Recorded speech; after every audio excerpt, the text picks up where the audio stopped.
I'm FireSuit Phil. I'm tired walking around looking at all these neat cars. Right now I'm sitting on a car that I remember Dennis Rolane had it in his little one-car garage on 34th Avenue. This has got to be back in the early 60s, maybe in the 50s, I don't know. And for many years this thing was hanging up in his shop. And this I think is the first time I've seen it since then. And it's finished. I noticed that it's got Turner Body Shop on the back now. I don't know if they did any paint work on it or what, but Turners were into roundy rounds. Well, Indy cars actually. He built all kinds of roundy round cars, Indy cars, Offenhauser engines and that. And this car next to you belonged to Jerry Adams. And I used to kind of hang around with Jerry Adams. I don't know if I really did any work on this car or not, but it used to be yellow, and he had a 348 Chevy in it. I don't remember the car going to car shows and this and that, so I took my car to car shows, and I don't remember him being there. But where was he? He was from Kenosha, Jerry Adams. He was from Kenosha at that time. He actually lived about 4 houses away from Perry Sites. Oh, Perry Sites. Down by big white wire rope. And he lived right where the if you would go north up over the tracks, that's where he lived. Cool. Wow. So yeah, I don't know. Well, what was he, Adams? What was he known for besides this car? Was he a hot rodder, a drag racer, or circle track racer? None of the above, I guess. I don't know. Just wanted to do it for a kick, huh? I think he was going to race it. Oh yeah. Okay. I mean, anybody who would buy a body and chassis like that, they're going to race it. Nowadays they don't do things like that.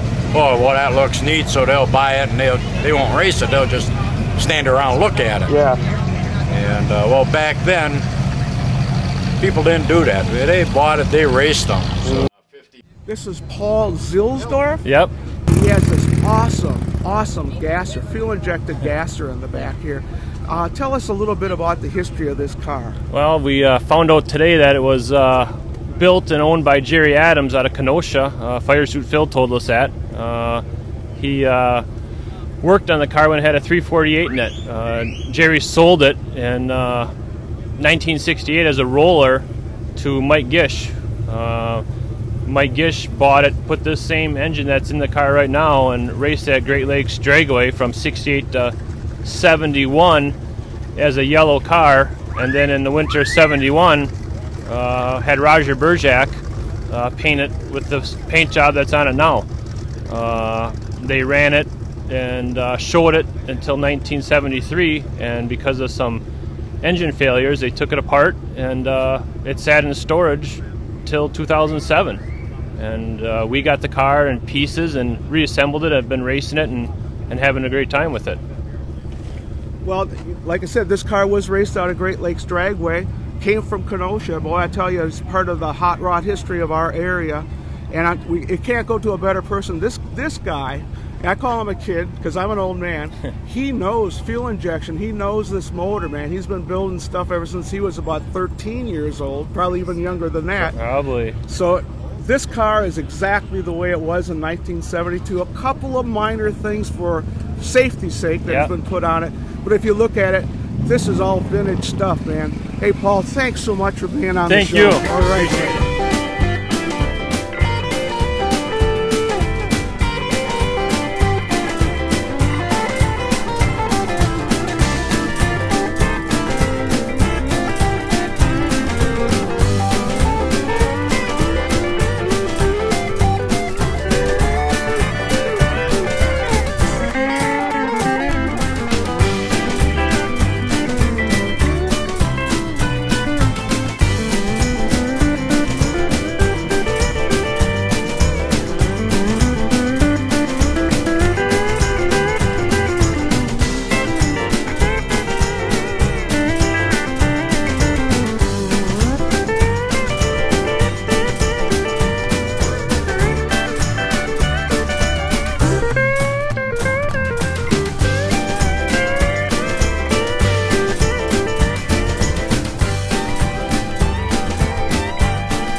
that's what I do. I bought mine, I built it, and I race it. Yeah, still to this day. Yep, and next week I'm going to be going to Norwalk, Blue Suede Cruise. Oh, and you've done that before, because I saw pictures on the internet. I hope I kick ass, too.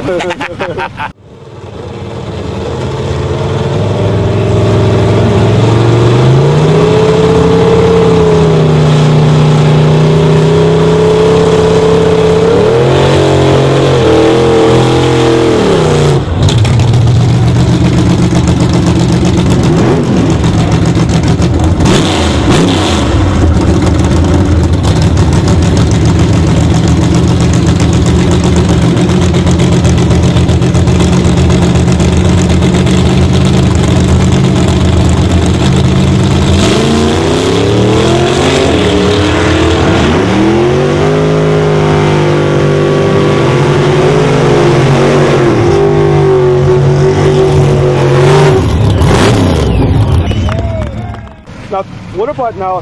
Can you tell the audience a little bit about R&B Automotive back down in the Kenosha days? Well, I know little John Batera, right? It's Dennis Rolane and John Batera.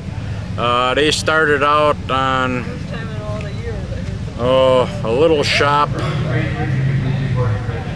Let's see, 63rd. I believe it was 64th Avenue and maybe 25th or 26th. And they were back in there and they built hot rods. John Batera, I think he was a machinist at Snap-on, and he wanted to do the big time. So he went out to California. He made his name out there, California. Yeah. He ended up building some really neat stuff. Pete and Jake's. Yeah. I don't know. Something like that, yeah. But you know, I got married in '63 and got a tool and die trade and a family, and the car sat for 23 years. So, you know, I was working overtime and this and that, and I really wasn't into the drag racing, so I don't know what all, you know, these guys have done, you know. But I ran across him at a Good Guys meet. He was there, and I went up and talked to him, and I guess he was too important to talk to me. Oh, jeez. He was strange. Mm-hmm. You know, but he knew his stuff, you know. Built a lot of chassis for dragsters. Built a lot of neat stuff and that, and he was different. Hey kids, Uncle Tom here. This is the first interview of the day. We're at the Simcoe Shakedown in Simcoe, Wisconsin, right above or a little bit east of Viola. And I have a good old friend of mine, Greg Yance. Greg, how you doing? Real good, Tom. This is Greg's track roadster that he built. Actually, was built many, many years ago, but he put it back together, and man, it's just a dynamite. Greg, can you tell us something about this? Well, the car was built back in the 60s at R&B Automotive in Kenosha. It was Dennis Rolane and John Batera, who became quite famous. They had a jig, and they made several cars, several of these T's. This one left as a rolling chassis. Never really got finished. It changed hands several times. Got stuck away in a barn, and I knew about it and kept bugging the owner to get it. It took me about 35 years before I convinced him that I needed the car, and I ended up bringing it home. It was pretty much a basket case. About a year later, I had it on the road, and I've been enjoying it since. So how many years now? About 2 years? Had about 3 years now. 3 years on the road. Yeah. Now, Greg is from Kenosha, our sister city. And like I said, he's been around for a long time. And not only is he a guy that really knows how to build cars, but man, he's an excellent painter and upholstery guy too. He does it all, mechanics, everything. Greg, we were talking a little bit earlier about the chassis on this thing and the history that it's got. Can you kind of tell us a little bit about that? I say the car was built at R&B. It's got a Halabrand quick change rear end. I knew that was in there. There was a lot of nice original speed pieces from back in the 50s and 60s on the car. Little John had set up the chassis, sat nice and low. It was a pretty complete chassis-wise. Motor that was in it was junk, so I've got a 327 out of my Corvette in there now. I made the headers myself, a lot of fabricating the pieces. I wanted to gain the old vintage look of an old track car, and I got it, and it's a riot to drive. Yeah. So now, this is the first year that you've come up to the Simcoe Shakedown. Yes. What do you think of this? This is phenomenal. This place is, you can't take it all in. You can walk around for hours. Everywhere you look, there's some other cool vintage piece. Without the cars here, it would be a phenomenal place to be at. Yeah, you could spend 4 hours walking around this place. It is. Without the cars. It's amazing. He passed away a few years ago. In fact, just about all the old drag racers are. K.S. Pittman, we lost him this year.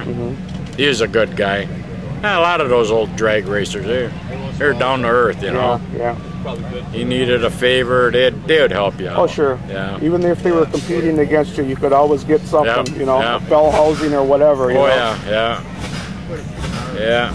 I've already helped guys tune their fuel injection, and they get it running so good they beat me. But I've been beat so many times before, it doesn't bother me, as long as we have a good time. That's right. That's right. That's bottom line. Well, thanks a lot, Phil. We got some good information on the T-Bucket and this beautiful Fiat. Out of Kenosha. Out of Kenosha. Yeah. Both of them. Exactly. Yeah. Super, man. Thanks so much.